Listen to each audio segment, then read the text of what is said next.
Hey guys, welcome to the channel.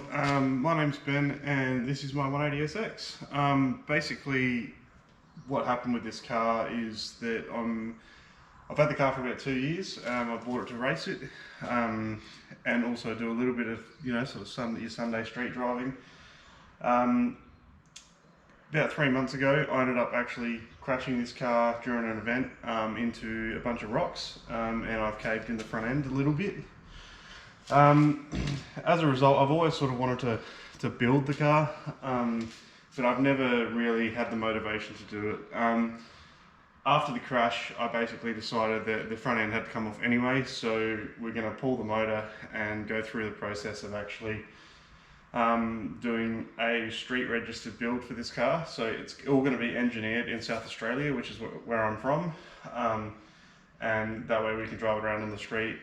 Basically the plans for this car, it already has some very light modification done to it, but the plan for this car is to go through everything, basically give it a bit of a freshen up, and we're going to be pulling the motor, putting a half cage in it, possibly some new wheels and stuff. The wheels that are on it are really nice, but they don't quite fit as well as they should. And a few suspension upgrades and things like that. Bit of a walkthrough of the car. Basically what we've got here, it's just a SR20 DET. The car was originally a 1.8 litre automatic. It is registered with this engine in it. It has a brake upgrade and a few other minor bits and pieces, just standard sort of bolt-on modifications for one of these cars. The quality of work on this car was awful.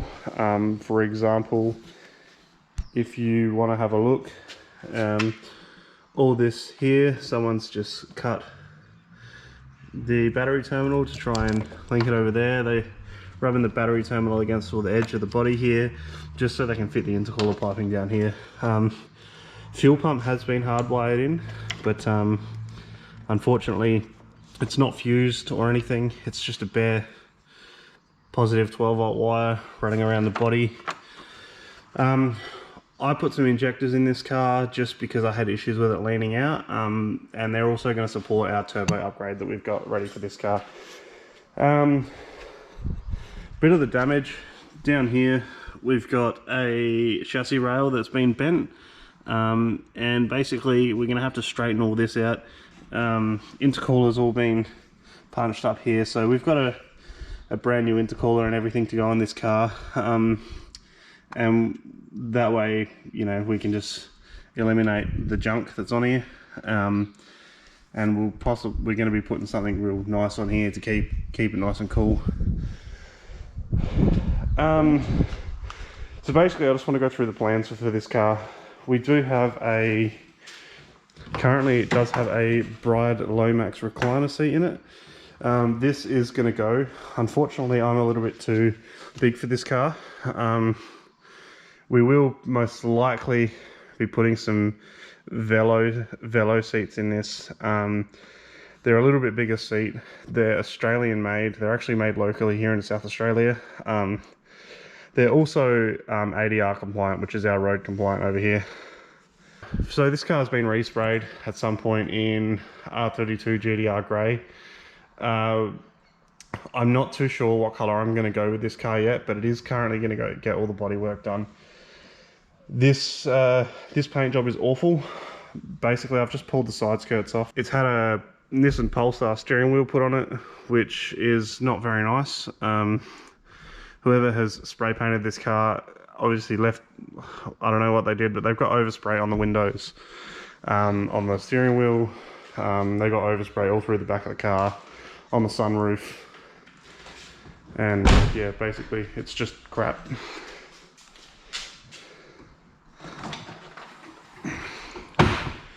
In here, got a couple of bits. We do have some fresh headlights for this car. The ones that were on it were broken in the crash. I've got some brand new indicators for the front bar. I've also got a brand new Garrett turbo here. So this turbo is a Garrett GT 2860. Bear with me a second.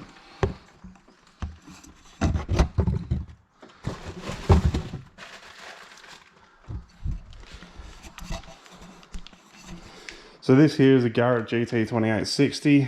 The turbo that we've got in the back there is supposed to be a very nice bolt-on upgrade for this car. We actually opted for a slight change with the turbo.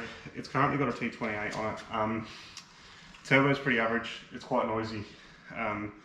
So it is actually a bolt-on upgrade for this car, but we're going to get rid of that. Probably going to change the exhaust manifold and everything as well. So we'll deal with that when the engine's out. New manifold, inlet will stay the same. Because we are keeping this as a standard 2 litre bottom end, the inlet and everything is going to stay the same, just to try and keep our low end torque up as much as we can. The Garrett GT 2860 RS, like I said, it's supposed to be a good bolt-on upgrade, but it's we opted for a 3-inch inlet on the front and a hose out on it as well. Couple of reasons. Basically, it's not as restrictive as the 3-bolt housing on the front. If you get the one with the 3-bolt housing on the front, they are a direct, 100% direct bolt-on upgrade.